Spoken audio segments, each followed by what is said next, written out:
નમસ્કાર મિત્રો, સ્વાગત છે તમારું આપણી આ યુટ્યુબ ચેનલમાં જેનું નામ છે ગુજરાતી જીકેની જમાવટ. તો રાજ્ય સરકારના વિવિધ વિભાગોમાં બોર્ડ નિગમ કોર્પોરેશન વગેરેમાં કામ કરતા લાખો કોન્ટ્રાક્ટ અને આઉટસોર્સ કર્મચારી તેમજ દૈનિક વેતન મેળવતા કર્મચારીઓ માટે આનંદના સમાચાર છે. કારણ કે વર્ષ 2024ના જે સુપ્રીમ કોર્ટના ચુકાદો છે, જે ચુકાદાને આધીન રાજ્ય સરકાર દ્વારા જે છે તે કોન્ટ્રાક્ટ કર્મચારીઓને કાયમી કરવાનો એટલે કે નિયમિત કરવાનો આદેશ જારી કરવામાં આવે છે. નિમણૂક પત્રો પણ આપવામાં આવ્યા છે. મિત્રો, જાણીએ વિડીયોમાં વિગતવાર કે ગત વર્ષે 2024માં જ્યારે સુપ્રીમ કોર્ટે ચુકાદો આપ્યો હતો કે કોઈ પણ વિભાગમાં કોઈ એક જગ્યાએ 5 વર્ષ કે તેથી વધારે સમયથી જો કોઈ કર્મચારી સેવા આપી રહ્યો છે અને ભલે તે કોન્ટ્રાક્ટ કર્મચારી હોય, આઉટસોર્સ મેળવતો કર્મચારી હોય કે તે પછી દૈનિક વેતન મેળવતો કર્મચારી હોય, તેને પણ મિત્રો કાયમી કર્મચારી જેવા લાભો મળવા જોઈએ. આવો સુપ્રીમ કોર્ટ દ્વારા એક કેસના ચુકાદામાં જે છે તે મિત્રો એક કેસની તરફેણમાં ચુકાદો આપવામાં આવ્યો હતો. આથી વિવિધ રાજ્ય સરકારો હવે આ બાબતને લઈ અને સફાળી જાગી છે અને આપ સૌ જાણો છો તે પ્રમાણે આપણે અગાઉ પણ વિડીયો બનાવે છે. ઘણી બધી રાજ્ય સરકારો જેમ કે યુપી રાજ્ય સરકાર હોય કે મધ્યપ્રદેશ રાજ્ય સરકાર હોય, આ તમામે જે છે મિત્રો 10 વર્ષ કે તેથી વધુ સમયથી નોકરી કરતા કોન્ટ્રાક્ટ કર્મચારીઓને કાયમી કરવાને લઈ તેમની લાયકાતના આધારે જે છે તે મિત્રો અલગ અલગ વિભાગોમાં સમાવવાની જે છે તે મિત્રો પ્રક્રિયા હાથ ધરી છે. ત્યારે આ રાજ્ય સરકાર દ્વારા આવનારા રક્ષાબંધન અને જન્માષ્ટમીના તહેવાર પહેલાં રાજ્યની ડબલ એન્જિન સરકારે જે છે તે મિત્રો આ વિભાગના કર્મચારી કોન્ટ્રાક્ટ કર્મચારીઓને કાયમી કરવાની જે છે તે મિત્રો મહત્વની જાહેરાત કરી છે. સાથે જ મિત્રો કોન્ટ્રાક્ટ કર્મચારીઓને નિયમિતીકરણની વાત કરવામાં આવી તો સરકારની કોન્ટ્રાક્ટ કર્મચારીઓને મોટી ભેટ આપવામાં આવી છે. તેમને નિયમિત કરવાનો આદેશ અને નિમણૂક પત્રો જારી કરવામાં આવે છે. જાણીએ વિડીયોમાં વિગતવાર કે કઈ રાજ્ય સરકાર દ્વારા રાજ્યના કયા વિભાગના કર્મચારીઓને નિયમિત કરવાને લઈ નિમણૂક પત્રો જારી કરવામાં આવે છે તેને લઈ અને વિડીયોમાં વિગતવાર ચર્ચા કરીશું. તો વિડીયોના અંત સુધી આપ બન્યા રહો જેથી કરીને અમારી ચેનલ પર મૂકવામાં આવતા આવા કોન્ટ્રાક્ટ કર્મચારીઓના સમાચાર, આઉટસોર્સિંગ કર્મચારીના પગાર વધારા, કાયમીકરણના જે સમાચારો છે તે તમને અમારા ચેનલના પ્લેટફોર્મ પરથી સરળતાથી ઉપલબ્ધ થઈ જાય. તો કોન્ટ્રાક્ટ કર્મચારી, આઉટસોર્સ કર્મચારીઓ આનંદો, કારણ કે આ રાજ્ય સરકારની કોન્ટ્રાક્ટ કર્મચારીઓને આવનારી રક્ષાબંધન અને જન્માષ્ટમીના તહેવારો પહેલાં અનેરી ભેટ મળી છે. તેમને નિયમિત કરવાનો આદેશ અને નિમણૂક પત્રો પણ રાજ્ય સરકારે જાહેર કર્યા છે. વાત કરીશું રક્ષાબંધન પહેલાં ડબલ એન્જિન સરકારે કોન્ટ્રાક્ટ કર્મચારીઓને મોટી ભેટ આપી છે. કોન્ટ્રાક્ટ કર્મચારીઓને નિયમિત કરવાની સાથે મુખ્યમંત્રીએ નિમણૂક પત્રો આપીને તેમને અભિનંદન પાઠવ્યા છે. તમને જણાવી દઈએ કે સરકારે લાંબા સમયથી નિયમિત થવાની રાહ જોઈને રહેલા કર્મચારીઓને મોટી ભેટ આપી છે. સરકારે ઘણા સમય પહેલાં કોન્ટ્રાક્ટ કર્મચારીઓને નિયમિત કરવાનો નિર્ણય લીધો હતો, જે હવે પૂર્ણ થઈ ગયો છે.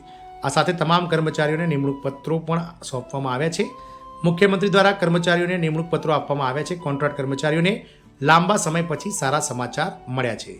તમને જણાવી દઈએ કે દિલ્હીની બીજેપી સરકાર દ્વારા 1388 નર્સો અને 41 પેરામેડિકલ કર્મચારીઓને કાયમી નિમણૂક આપવામાં આવી છે અને તેમને સીધા કરારથી નિયમિત કરવામાં આવ્યા છે. આ કરાર કર્મચારીઓ લાંબા સમયથી નિયમિત કરવાની માંગ કરી રહ્યા હતા. સરકારે તેમની માંગણીઓ સ્વીકારી છે અને તેમને કાયમી નિમણૂક પત્રો પણ આપ્યા છે. કર્મચારીઓ કહે છે કે આજે તેમને નિમણૂક મળી છે અને જે તેમની વર્ષોની મહેનત, ખંત અને સમર્પણનું પરિણામ છે. દિલ્હી સરકારે કયા કયા કર્મચારીઓને નિયમિત કર્યા છે તો આપ સૌને જણાવી દઈએ તમારી જાણકારી માટે કે દિલ્હીની રેખા ગુપ્તા સરકાર એટલે કે મિત્રો દિલ્હીમાં જે બીજેપી સરકાર છે તેમાં મુખ્યમંત્રી રેખા ગુપ્તા દ્વારા 1388 નર્સો અને 41 પેરામેડિકલ કર્મચારી એમ આરોગ્ય વિભાગના કર્મચારીઓને નિયમિત કરવામાં આવ્યા હતા. આવા કર્મચારીઓને કરારમાંથી નિયમિત નિમણૂક કરીને નિમણૂક પત્રો સોંપવામાં આવ્યા છે.